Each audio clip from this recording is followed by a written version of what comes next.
आज मेरे को मेरे रूम के अंदर बहुत ही टाइम मिला था जहाँ मैं शांति से अपना काम कर रहा था और उस टाइम मेरे को अलोन टाइम मिला था जिसमें मैं सोच रहा था और मैंने काफ़ी इस बारे में सोचा कि मेरे YouTube चैनल के साथ मेरे को एक्चुअली करना क्या है। मेरे को हमेशा एक ही जगह में बैठे हुए ट्यूटोरियल या फिर रिएक्शन के वीडियोस नहीं बनाने हैं। आई वांट कि एक इंटरैक्टिव व्लॉग स्टाइल का चैनल हो जहाँ पे मैं फ़िटनेस एडवाइस भी दूँ, आप मेरे वर्कआउट्स को भी देख पाएँ एंड ओवरऑल एक एंटरटेनिंग वीडियो बने। एंड इसीलिए मैं आज से वैसे स्टाइल को अडॉप्ट करने की कोशिश करूँगा। ये मेरे लिए एक नया टाइप का वीडियो होगा और मुझे पता नहीं ये कैसे बनाते हैं, बट कोशिश ज़रूर करूँगा। अभी फ़िलहाल मैं खाने के लिए नीचे आया हूँ, बट खाने से पहले मेरे को दो पैकेजेस कलेक्ट करने हैं। एक है मेरा जिम बैग मेरे को ऑर्डर करने की इसलिए ज़रूरत थी क्योंकि जिम बैग के बिना मेरे को मेरे नॉर्मल कॉलेज वाले बैग के अंदर मेरा जिम का सामान भर के ले जाना पड़ता था जिम को, और फिर वहाँ जिम से जब वापस आता था, क्योंकि मैं स्वेट से ड्रेंच्ड होता था इसलिए बैग भी स्वेट से ड्रेंच हो जाता था, जिसके कारण वो जो स्वेट के कारण बैग का स्मेल अलग सा और बेकार सा हो जाता है। बट मैंने अब नया जिम बैग ले लिया है, वो आज पहुँच गया होगा, जिसके अंदर मैं स्पेसिफिकली अपने जिम का इक्विपमेंट रख सकता हूँ ताकि ये वाला प्रॉब्लम अवॉइड हो जाए।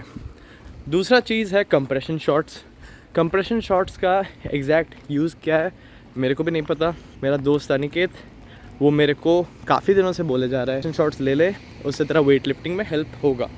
एंड मैंने फ़िलहाल बहुत ज़्यादा ही डिले कर दिया लेने में। वो मेरे को ऑलमोस्ट 3 हफ्ते से बोल रहा है और मैंने उसे बोला था कि मैंने ऑर्डर कर दिया है, और फिर जब तब तक आया नहीं था तब मैंने बोला कि मेरा पैकेज रास्ते पे डूब गया, कहीं पे शिपिंग वाला कंटेनर ही डूब गया। बट एक्सक्यूज़ेस अब ख़त्म हो गए। अब मैंने फाइनली ऑर्डर कर दिया है और मैं उसे अभी कलेक्ट करके लाने वाला हूँ। दोनों पैकेज कलेक्ट हो गए, ये भी मैंने ले लिया। इसको खोलने का टाइम आएगा बाद में, पहले मेरे को लंच करना है। अच्छा श्रेयस, ये बोल रहा ये दोनों सीजर्स में से एक तेरा है क्या? दोनों मेरा नहीं। दोनों ही तेरा नहीं है? बोला दोनों मेरा है। आर यू श्योर ये वाला तेरा नहीं? अच्छा तो फिर मेरा होगा। तो मेरे पास 2 सीजर्स आए कहाँ से?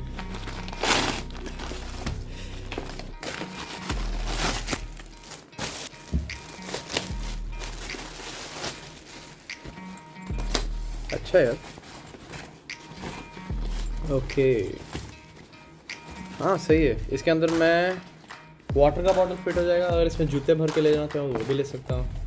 इसे लेने के कारण मेरे को और अपना नॉर्मल बैग को सेट नहीं करना पड़ेगा। तो अभी तुम कहीं पे भी जाता था अपना स्कूल बैग लेके आता था? हाँ, हर जगह जहाँ पे भी जाता था अब तक स्कूल बैग ही लेके जाता था। इसी कारण से वो ऐसा होता था कि मैं नए कपड़े पहन के भी जाऊँ, अगर पूरा साफ़ कपड़ा भी अगर पहन के जा रहा हूँ तब भी वो स्मेल करने लग जाता था, बिकॉज मेरा बैग स्मेल करता है। अब साफ़ कर दूँगा।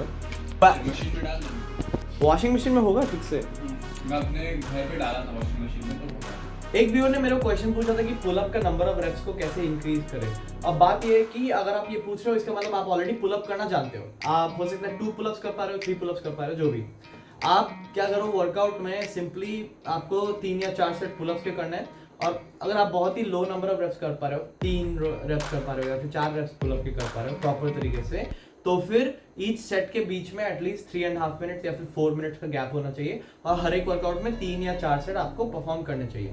दूसरी बात, आपका टेक्निक आप इंश्योर करना कि सही तरीके से परफॉर्म कर रहे हो। आई नो स्टार्टिंग में टेक्निक को कभी कभी कॉम्प्रोमाइज करके थोड़ा सा मोमेंटम लेके करके आपको हो सकता है टेम्परेरली लगे कि आपका स्ट्रेंथ बढ़ रहा है, बट आप फोकस करो टेक्निक पे, प्रॉपर टेक्निक के साथ करो, तब सही मसल डेवलप होंगे और आपका नंबर ऑफ रेप्स बढ़ेगा। ये हो गया आपका इनिशियल फेज। अब आप इस इनिशियल 3-4 सेट्स ऑफ पुलअप्स को करने के बाद जब आपका पुलअप का काउंट बढ़ गया, तब आपको क्या करना है, जब आप 9 या 10 पुलअप्स एक गो में कर सकते हैं, तब आपको शिफ्ट करना है और भी एडवांस ट्रेनिंग पे। अगर आपको रेप्स को और भी बढ़ाने का मन है तो फिर आपको आपके हफ्ते में अगर आप ऑल्टरनेटिव सेशंस करने पड़ेंगे। आपका एक पुल सेशन आपके स्ट्रेंथ पे फोकस करेगा और एक एंड्योरेंस पे। What do I mean? एक जो स्ट्रेंथ वाला सेशन होगा उसमें आप या तो आर्चर पुलअप करेंगे। आर्चर पुलअप क्या होता है उसका ट्यूटोरियल मैंने बनाया हुआ है, उसके वीडियो मैंने बनाया हुआ है, वो मैं लिंक कर दूंगा। आर्चर पुलअप आपको बनाना होगा, मतलब आपको करना होगा आर्चर पुलअप, या तो आपको वेटेड पुलअप्स करना होगा। ये दोनों में से कोई भी आए, एक आपको पिक करके आपके स्ट्रेंथ वाले वर्कआउट के दिन करना होगा, और स्ट्रेंथ वाले वर्कआउट के दिन उन दोनों से ही आपका पुलअप जो कर रहे हो उसका डिफ़िकल्टी बढ़ जाता है, आपके ईच इंडिविजुअल हाथ का स्ट्रेंथ बढ़ते जाएगा और उसमें आप ऑफ कोर्स एम करेंगे कि 4 to 5 रेप्स के रेंज में करें। आपको डिफ़िकल्टी उस हिसाब से सेट करना होगा कि आप 4 to 5 रेप्स कर पाए और उसके 3 सेट करने होंगे। और ऑफ कोर्स क्योंकि ये स्ट्रेंथ बेस्ड है तो ये एक्सरसाइज आपके वर्कआउट जो भी आपका उस दिन का वर्कआउट होगा उसके टुवर्ड्स द स्टार्ट आपको शेड्यूल करना चाहिए। दूसरा ऑल्टरनेट डे, जिस नेक्स्ट डे जब आपको पुलअप्स करना होगा उस दिन आप एंड्योरेंस पे फोकस करेंगे। एंड्योरेंस मतलब आपसे जितना रेप्स हो रहा है मैक्सिमम रेप्स आप कर दो और टोटल 4 सेट करना है आपको और हर एक सेट के बीच में सिर्फ और सिर्फ 1 minute 30 seconds का गैप रखना है, maximum reps each and every time. उससे आपका एंड्योरेंस और स्टैमिना बढ़ेगा जिससे कि आपका नंबर ऑफ रेप्स बढ़ेगा। तो ये जो ऑल्टरनेटिव सेशन, एक दिन स्ट्रेंथ और एक दिन एंड्योरेंस, ये आपको तब अडॉप्ट करना है जब आप ऑलरेडी 9 या 10 रेप्स पे पहुंच चुके हो। अब आपको उसके बियॉन्ड डेवलप करना है तो फिर आपको ये वाला स्ट्रेटजी अपनाना होगा। वीडियो एंड करने से पहले मैं एक छोटा सा अपने वर्कआउट के बारे में किस्सा बताना चाहूंगा। आज ही मैं वर्कआउट किया और मैं स्नैच कर रहा था। स्नैच में मैं चाह रहा था कि अपने टेक्निक पे बहुत ही ध्यान देते हुए, instead of trying to max out, मैं अपने टेक्निक पे ध्यान देते हुए बहुत सारे सेट्स कर रहा था।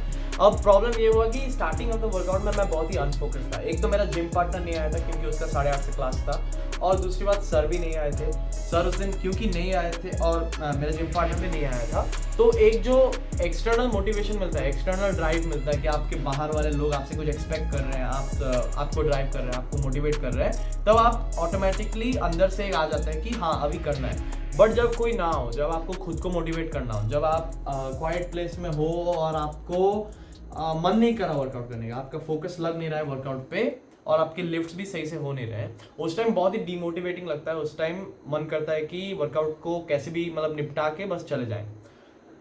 बट प्रॉब्लम ये है कि वैसे करने से आप कभी भी अपने लिमिट को रीच नहीं कर पाएंगे, आप अपने पोटेंशियल के साथ मैच नहीं कर पाएंगे अपने आप को।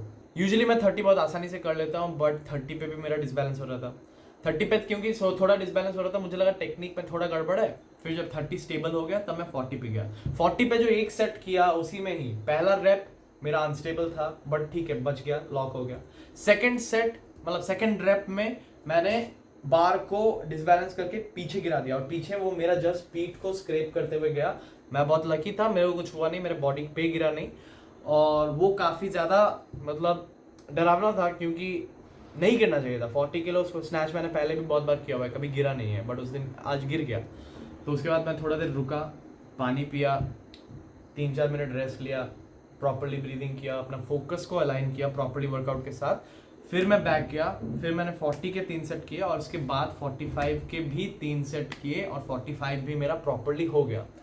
अब इस पूरी चीज़ में लेसन क्या है? लेसन ये है कि बहुत ऐसे दिन होंगे जब आपका ऑफ डे चल रहा होगा, आपसे वेट्स उठ नहीं रहा होगा, आपसे टेक्निक लग नहीं रहा होगा ठीक से, आपका मन नहीं कर रहा होगा वर्कआउट करने का, आप फोकस नहीं कर पा रहे होगे। बट उन दिनों पे भी आपको, अगर आपका शेड्यूल है, अगर आपका प्लान है कि आपको ये करना था, तो फिर आपको कोशिश करना है कि जो भी हो जाए मैं ये प्लान को फॉलो करूंगा। हो सकता है मेरा अगर प्लान 150 का था और मेरे से बहुत उठ ही नहीं रहा है, फिर भी मैं कोशिश करूंगा कि उसके आसपास पहुंच पाऊँ, 135 या 140 तक तो जाऊं एटलीस्ट।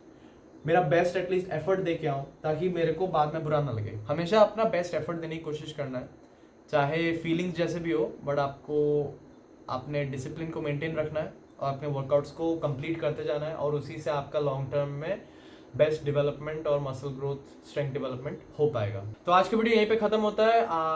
ये काफ़ी न्यू स्टाइल ऑफ वीडियो था। इसमें मैंने ना सिर्फ मेरा एडवाइस दिया ट्रेनिंग के रिलेटेड, बट मैंने रैंडम इवेंट्स जो कि मेरे लाइफ में हो रहे हैं और मेरे वर्कआउट के बारे में, ये सब चीज़ें भी मैं बता रहा हूँ।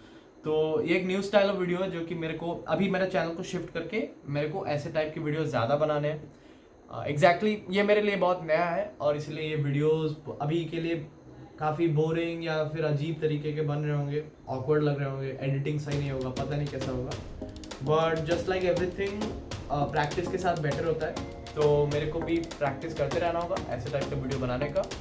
एंड अगर आपको वीडियो अच्छा लगा तो भी लाइक कर देना और ऐसे ही और फिटनेस वीडियोस के लिए मेरे चैनल को सब्सक्राइब कर देना। Thank you for watching, keep striving.